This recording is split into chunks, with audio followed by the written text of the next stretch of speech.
যে আফ্রিকার মাটিতে ভারতকে হারিয়ে বিশ্বকাপ জিতেছিল বাংলাদেশ, সেই একই মহাদেশে ভারতের বিপক্ষে ম্যাচ দিয়ে নতুন যাত্রা শুরু করতে যাচ্ছে টিম টাইগার্স। আজিজুল হাকিমের নেতৃত্বে ম্যান ইন ব্লুদের বিপক্ষে শক্তিশালী একাদশ নিয়ে মাঠে নামবে টাইগার যুবারা, যেখানে ব্যাটিং বোলিং বিভাগে আছে একাধিক প্রতিভাবান তারকা। সেখান থেকে ভারতের সাথে টাইগারদের সম্ভাব্য একাদশ এবং শক্তিমত্তা দুর্বলতা সবকিছু বিস্তারিত জানবো রিপোর্ট।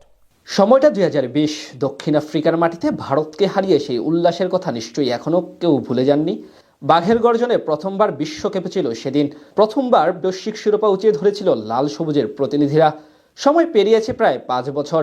এবারও সেই আফ্রিকা মহাদেশে তামিম জাওয়াত আবরাররা। এবার শুরুটাও হতে যাচ্ছে সেই ভারতের সাথে ম্যাচ দিয়ে। 17 তারিখ মেন ইন ব্লুদের অনূর্ধ্ব-19 দলের বিপক্ষে ম্যাচ দিয়ে 2026 বিশ্বকাপ মিশন শুরু করবে টিম টাইগার্স। যেই ম্যাচে নিজেদের শক্তিশালী একাদশ নিয়ে মাঠে নামবে নাবিদ নেওয়াজের শিষ্যরা। এই ম্যাচে টাইগারদের ওপেনিং পজিশনে থাকতে পারেন তরুণ তারকা জাওয়াত আবরার। ব্যাট নিজের যোগ্যতা প্রমাণ করে এবার বিশ্বকাপে অন্যতম আস্থার নামে পরিণত হয়েছেন এই ডানহাতি ক্রিকেটার।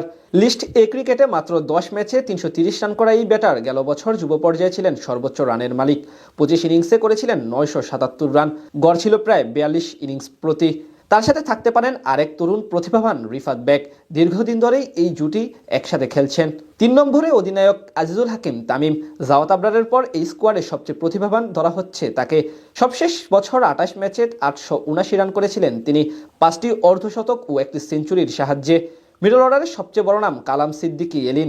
প্রায় 35-এর উপরে ব্যাটিং গড়ে ব্যাট করা এই ক্রিকেটার হতে পারেন এবারে বিশ্বকাপে বাংলাদেশের অন্যতম বাজির ঘোড়া। তাদের সাথে পেস বোলিং অলরাউন্ডার রিজান হোসেনও থাকবেন স্পটলাইটে। বোলিংয়ের পাশাপাশি ব্যাট হাতে অনূর্ধ্ব-19 পর্যায়ে তৃতীয় সর্বাধিক রানের মালিক তিনি। অলরাউন্ডার হিসেবে ভারতের সাথে ম্যাচে বড় ট্রাম্প কার্ড হতে পারেন পারভেজ হোসেন। লিস্ট এ ক্রিকেটে 38 উইকেটের পাশাপাশি 333 রান করেছেন এই ক্রিকেটার। ফিনিশিংয়ে থাকতে পারেন মোহাম্মদ ফরিদ হাসান। এছাড়া পেসার হিসাবে ইকবাল হোসেন ইমন হবেন বাংলাদেশের সবচেয়ে বড় ভরসার নাম। তার সাথে সাদ ইসলাম রাজিন থাকতে পারেন একাদশে।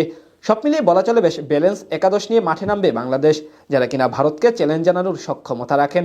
যদিও এই ম্যাচে টাইগারদের ভীতির কারণ হতে পারেন প্রতিপক্ষ তরুণ ক্রিকেটার বৈভব সূর্যবংশী, তাই তার বিপক্ষে সতর্ক থাকতে হবে বাংলাদেশি বোলারদের। এছাড়া অধিনায়ক আয়ুষ মাহাত্রেও থাকবেন স্পটলাইটে। দুই দলের সবশেষ 6 দেখায় 3টি করে ম্যাচ জিতেছে উভয় দল। সবশেষ ম্যাচে তাদের হারিয়ে যুব এশিয়া কাপ জিতেছিল আজিজুল হাকিম তামিম বাহিনী।